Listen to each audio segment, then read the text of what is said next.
Hello friends, welcome back to my another blog. তো এখন আমি দেখো আলু তুলে নিচ্ছি। এই যে ছোটো ছোটো আলুগুলো যেগুলোই মানে কল হয়ে গেছে, এই যে তো এই আলুগুলো না লাগানো হবে জমিতে। তো সেই জন্য মানে আমাদের ঘরেতে অনেক দিন ধরেই আলুগুলো তোলা ছিল, লাগানো হবে বলে। সেজন্য বড় বড় হয়ে গেছে অনেক কলগুলো।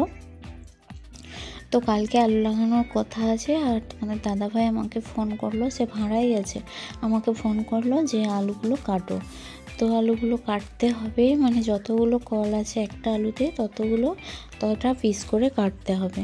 তো আমি সেই জন্য বসে পড়ছি, আর দেরি করে লাভ নেই। এখন বাজে 3টে, আমি একটু শুয়েছিলাম, তো ভাবলাম উঠেই লেগে পড়ি, কারণ যত দেরি করব কাটা হতেও তত দেরি হবে। সব আলুগুলোই কাটতে হবে।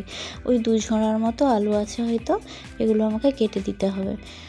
তো কাটতে বসে গেলাম। তো কাটতে কাটতে একটা কথাই মনে পড়ে গেল যে ছোটোবেলায় খুব যখন ছোটো ছিলাম তখন এই আলুগুলো আমরা লাগাতে যেতাম মাঠে, মানে বাবার সাথে, আর মুনিশ লাগতো তাদের সাথে। আর যখন মানে একটু বড় হয়ে গেছি তখন আমরাও এরকম ঘরে বসে বসে মায়ের সাথে আলু কাটতাম। আর মা মানে রান্না করতো, আবার ছুটে ছুটে যেইটুকু সময় পেত সেইটুকু সময় আবার আলু লাগাতো, মানে আলু কাটতো। এটাই মনে পড়ে গেল কথাটা।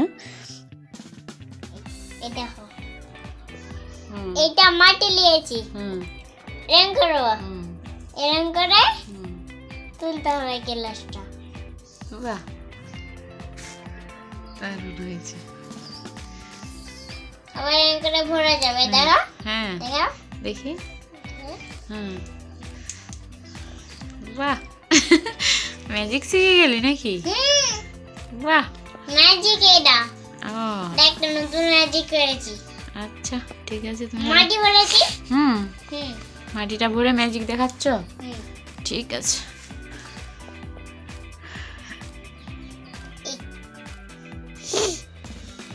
মনে হচ্ছে এই যে তোমাদের দাদাভাই আসছে ভাড়া থেকে, আর আমি দেখতে পাচ্ছি এখান থেকেই হাতে 2টো প্যাকেট আছে। তো প্যাকেট দুটোই আমি বুঝতেই পারছি কলকাতা বিরিয়ানি লেখা আছে, আমি দেখতে পাচ্ছি। ওকে বলছি কিসের প্যাকেট, ও বলছে মিষ্টির প্যাকেট, আর কি করে বলছে। তো এগুলো নিয়ে ঘরে চলে গেল এখন। আর দেখো আমার এতগুলোর মতো আলু কাটা হয়েছে তখন থেকে, আর মানে এক ঝোড়া প্রায় শেষ। এবার এগুলো তুলে নেব, সব তুলে এগুলো জল দিয়ে ভালো করে ধুয়ে রেখে দিতে হবে। নাহলে এর একটা কষ, যেমন আমরা আলু কাটলে একটা কষ থাকে, সেটা সাথে সাথে ধুয়ে নিতে হয়। তো এরও তো একই, আলু তো আলুই, সেটা বীজ আলু হোক বা খাবার আলু। তো এগুলো এখন আমি কলতলাকে নিয়ে যাব, নিয়ে যেয়ে জল দিয়ে ভালো করে ধুয়ে আর রেখে দেবো। আর 1 ঝোড়ার মতো আছে, তাহলে আলু কাটা আমার মোটামুটি হয়ে যাবে। টিগলু, এই টিগলু, টিগলু,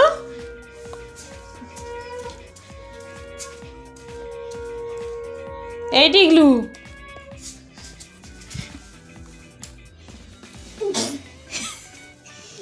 টিগলু,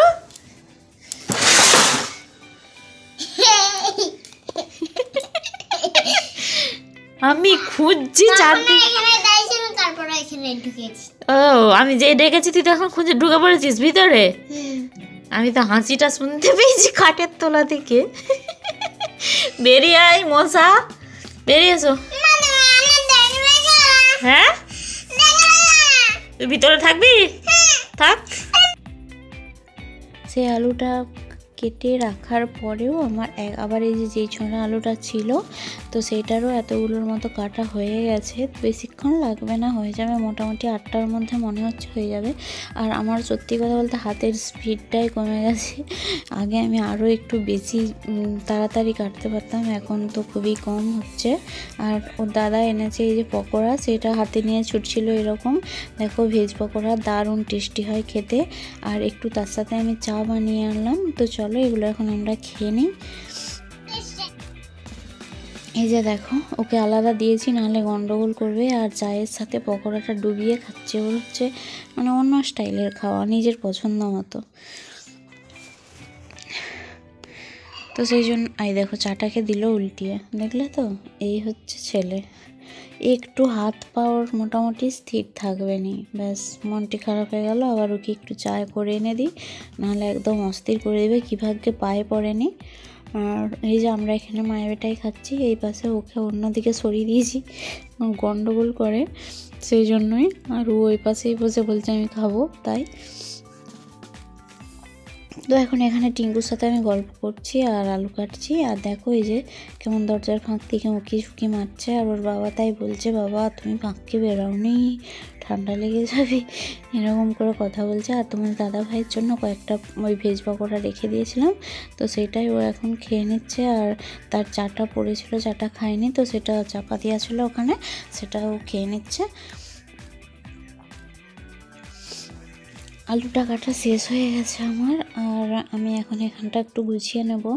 আর দুয়ারটা না গুছিয়ে নিলে অন্য কাজে মন বসবে না। আর এত নোংরা হয়ে আছে যে কি বলবো তোমাদেরকে, দেখতেই পাচ্ছ তো। আর আলু কাটার নোংরা, আবার এইখানে যে দেখো না কত কিছু ছিল এই ঘরটাতে, একটা এই ঠেকাটার মধ্যে সেগুলোকে সব ঢেলেছে।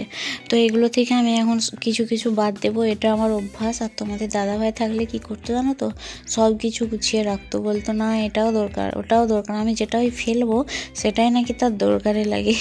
এই জন্য আমাদের একটা মানে গন্ডগোল হয়ে যায়। সেই জন্য সে এখন নাই, আমি এখন যেইগুলো দরকার শুধু সেইগুলোই রাখবো, বাদ বাকি সব আমি ফেলে দেবো। দড়ি টড়িগুলো গুছিয়ে রাখলাম, কারণ কাজে লাগতে পারে। দিয়ে এই বাদবাকি এই কটা জিনিস এগুলো একটু ফেলে দেবো। আর সকালবেলা সেও তো বুঝতে পারবে না, ওই দরজার কোণটায় এখন রেখে দেবো। রাত্রেবেলা তো আর মানে নোংরা ফেলতে নেই, রাত্রেবেলা নোংরা আমি ফেলিও নি। দুয়ার যখন যদি ঝাঁটো দিই, ঘর বা দুয়ার, আমি একটা কোণেতে জড়ো করে রেখে দিই, কারণ এটাই বলেছিলেন শাশুড়ি মা যে রাত্রেবেলা দরজা ফেলতে নাই নোংরা।